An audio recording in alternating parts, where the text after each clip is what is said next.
अस्सलाम वालेकुम दोस्तों, आज मैं आपके लिए क्रीमी फ्रूट चाट बनाने की रेसिपी लेके आई हूँ जो कि बहुत ही ज़्यादा हेल्दी भी है और बहुत ही मज़े की लगती है। बहुत ही ठंडी ठंडी मज़ेदार यमी सी रेसिपी है। ज़रूर आपने इस रेसिपी को देखना है और इस बार रमज़ान में इस रेसिपी को ट्राई करना है। तो चलिए हम रेसिपी देख लेते हैं। ये मज़ेदार सी क्रीमी फ्रूट चाट बनाने के लिए यहाँ पर सबसे पहले हमें व्हिप्ड क्रीम चाहिए 1 कप। ये मैंने व्हिप्ड क्रीम ली है जो नॉर्मली हम आइसक्रीम जिससे बनाते हैं या केक हम इससे बनाते हैं, तो यही क्रीम यूज़ की जाती है उसमें। अगर आपको ये नहीं मिल रही है इजीली तो आप इसकी जगह ऑलपर्स या मिल्क पैक की जो फ्रेश क्रीम आती है आप उसका यूज़ कर लें। मैंने 2 टेबल स्पून इसमें चीनी डाली है मिठास के लिए और इसको हम इलेक्ट्रिक बीटर की मदद से बीट करेंगे जब तक ये थिक नहीं हो जाती है। बहुत ज़्यादा हमने इसमें बारीक ब्रिक्स नहीं बनाने हैं। तो यहाँ पर देखिए ये काफ़ी फ्लफ़ी सी हो गई है क्रीम हमारी। तो बस इतना ही हमने इसको बीट करना था। तो अब हम इसको एक बॉल में ट्रांसफ़र कर देंगे।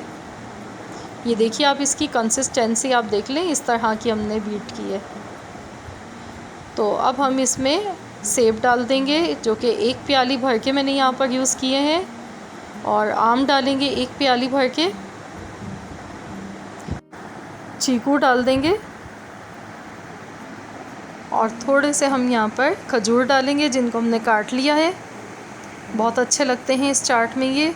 और साथ ही में हम यहाँ पर केले डालेंगे और इन तमाम चीज़ों को मिक्स कर लेंगे। तो फ्रूट्स जो भी अवेलेबल हो आप अपनी मर्ज़ी से इसमें डाल सकते हैं, जो आपको पसंद हो आप इसमें डाल सकते हैं। आप चाहें तो आप इसमें पाइनएप्पल भी डाल सकते हैं, बहुत अच्छा लगता है वो भी। पर लेकिन मैं आज नॉर्मली आपको फ्रूट से ही सिखा गई हूँ। तो जो फ्रेश फ्रूट होते हैं हम उन्हीं से ये चाट बना गए। चेरीज़ मैं इसमें डालूँगी थोड़ी सी और इसको मिक्स कर लेंगे। तो इसको अब हमने बनाने के बाद फ्रीज़र में रख देना है 1 से 1.5 घंटे के लिए, ताकि ये बहुत अच्छी से चिल्ड हो जाए। जब ये खूब अच्छी तरह चिल्ड हो जाएगी फिर आपने इसको सर्व करना है। बहुत ही मज़ेदार लगती है, बहुत यमी चाट है। ज़रूर आपने इस रेसिपी को ट्राई करना है, अपना फ़ीडबैक भी मुझे देना है। तो अगर आपको रेसिपी अच्छी लगी है तो वीडियो को लाइक कर दीजिए। चैनल पर नए हैं तो चैनल को सब्सक्राइब कर लें। मिलते हैं इंशाल्लाह ताला बहुत जल्द।